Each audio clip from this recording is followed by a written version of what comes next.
మనం ఒంటరిగా పోటీ చేస్తే 40 స్థానాల్లో గెలుస్తాం. కానీ రాష్ట్ర ప్రయోజనాల కోసమే టీడీపీతో పొత్తు పెట్టుకున్నాం. ఈ క్రమంలోనే సీట్ల సర్దుబాటు ఉంటుంది.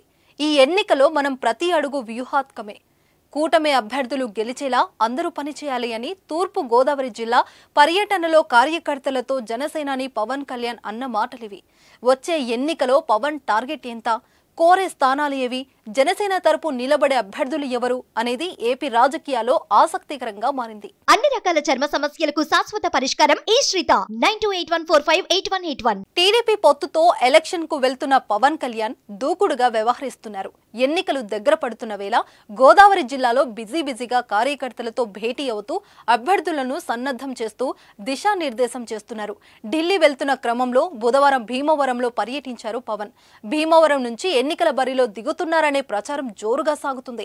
అక్కడే మకం వేసేందుకు తగిన ఇల్లు కూడా చూస్తున్నారట. పవన్ టూర్లో రాజమండ్రి రూరల్ నుంచి కందుల దుర్గేష్ ను ఎన్నికలకు నిలవబోతున్నట్లు తెలుస్తుంది.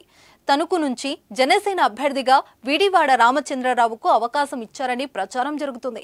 దీంతో టీడీపీ అభ్యర్థి ఆరిమిల్లి రాధాకృష్ణకు మొండి చేయని టాక్. దీంతో రాధాకృష్ణ వర్గం నుంచి అసంతృప్తి సెగలు రాజుకుంటున్నట్లుగా తెలుస్తుంది. టీడీపీ జనసేన మధ్య సీట్ల కేటాయింపులు సర్దుబాటులపై ఇరువురి నేతలు ఎటువంటి ప్రకటన ఇంకా చేయలేదు.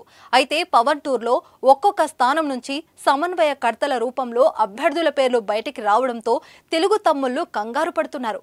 తమ అధినేత నుంచి ఎటువంటి సమాచారం రాకుండా జనసేన అభ్యర్థుల పేర్లు రావడంతో బెంబెలెత్తిపోతున్నారు. మరోపక్క బీజేపీతో పొత్తుపై ఎటువంటి క్లారిటీ రాకపోవడంతో సీట్ల సర్దుబాటుపై చంద్రబాబు ఎటువంటి నిర్ణయం తీసుకోలేకపోతున్నారట. ఇదే విషయంపై స్పష్టత కోసం బీజేపీతో పొత్తులో ఉన్న పవన్ ఢిల్లీకి వెళ్తున్నట్లు తెలుస్తుంది. ఒక పక్క అధికార పక్షం వైసీపీ తమ ఇన్ఛార్జీలను వరుసగా ప్రకటిస్తూ రంగంలోకి దింపుతున్నారు జగన్. సిద్ధం పేరుతో సభలు నిర్వహిస్తూ ఎన్నికల ప్రచారంలో దూసుకుపోతున్నారు. దీంతో పవన్ కూడా రంగంలోకి దిగి అభ్యర్థులను సన్నద్ధం చేస్తున్నారు.